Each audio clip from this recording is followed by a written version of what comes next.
العالم يقف على وجه حرب جديدة، حرب سياسية تتقاسم الأطراف وتشكل عداوات جديدة، وإضافة إلى ذلك تفتح الدفاتر القديمة التي عفى عنها الزمن، وأوكرانيا هي محور هذا الصراع الحديث.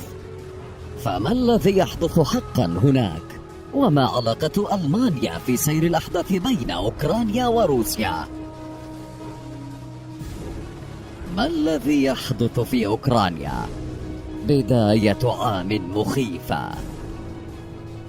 نعود إلى بداية الحكاية في ثمانينيات القرن الماضي، وفي تلك الفترة بعد أن انتهت آثار الحرب العالمية الثانية بشكل نهائي وعادت كل دولة إلى قوتها، انقسم العالم إلى قسمين: المعسكر الغربي الذي كان يضم أمريكا، بريطانيا، فرنسا، كندا وألمانيا، والمعسكر الشرقي الذي ضم حينها الاتحاد السوفيتي والدول المتحالفة معه جميعا.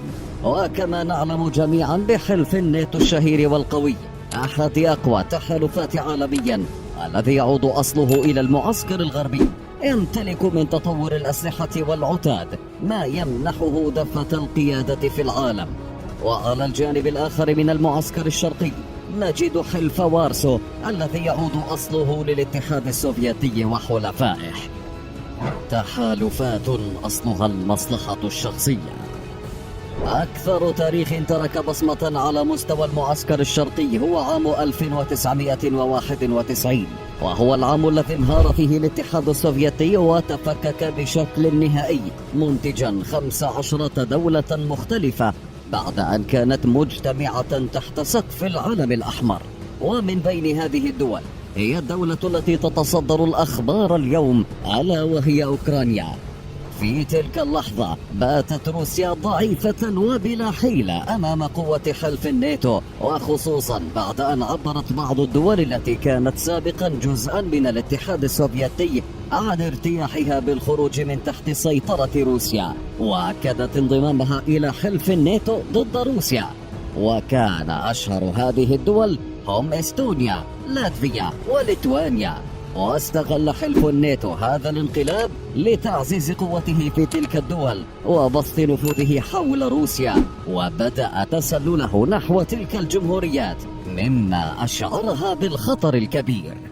لذلك وضعت روسيا حدودا خاصة بها لتمنع تقدم حلف الناتو بشكل أكبر إلى أراضيها، وبذلك وضعت عدة حواجز على الدول المحيطة بها لتمنع تقدم الحلف إلى أراضيها الخاصة، ولا حتى الدول التي تحيط بها، محولة إياها إلى سد منيع مثل جورجيا وأوكرانيا اللتان تقعان على الحدود الروسية. بداية المشكلة والانشقاق. في عام 2008 تصاعدت الأحداث بشكل استثنائي لتخرج جورجيا عن صمتها وتعبر عن رغبتها بالانضمام إلى الاتحاد الأوروبي أو المعسكر الغربي، مما أثار القلق في روسيا واستدعاها إلى التحرك بأسرع وقت ممكن.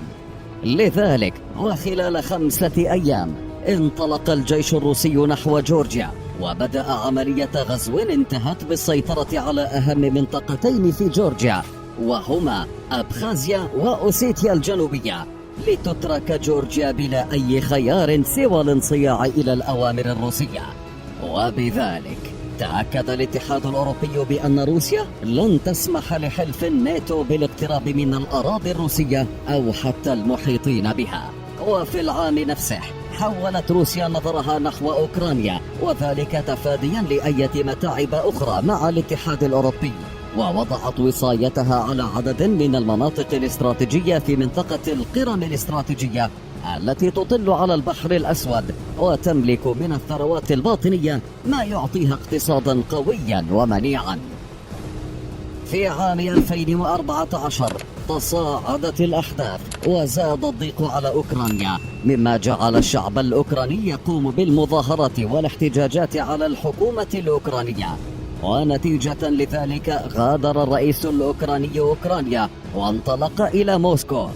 كان مضمون تلك الاحتجاجات هو أن الشعب الأوكراني يريد الاستقلال بنفسه عن روسيا وعن المساعدات التي تقدمها من غاز وغيره، وذلك يعني بأن أوكرانيا تريد الاعتماد على نفسها من ثروات القرم.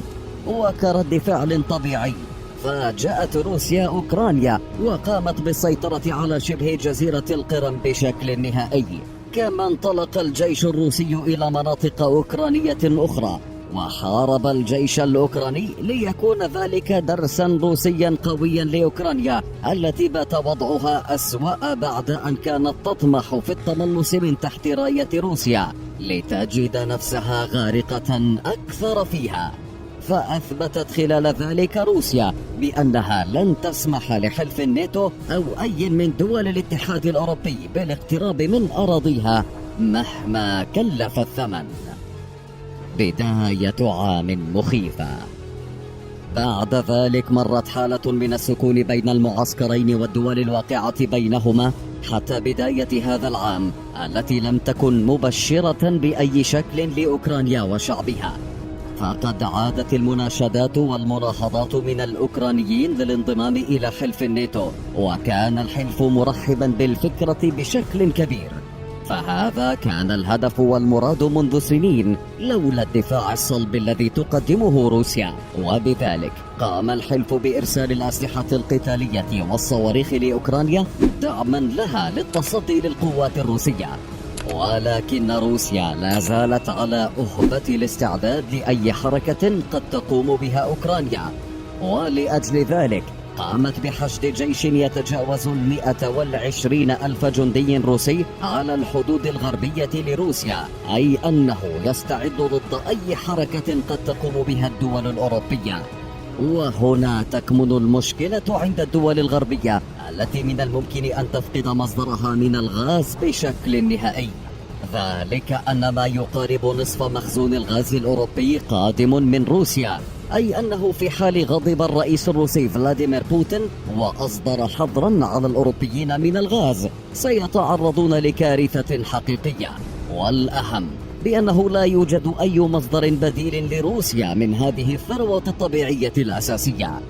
ولم يتوقف الأمر على روسيا وحدها، وإنما بدأت بإنشاء العلاقات مع بعض الدول الأخرى مثل تركيا لتمنع الاتحاد الأوروبي من استيراد الغاز من الدول العربية المجاورة لها، كما أنها أقامت خطا من الغاز الذي سيصل بينها وبين ألمانيا لتمنحها حاجتها من الغاز، وبذلك تكون قد كسبتها إلى صفها كذلك الأمر.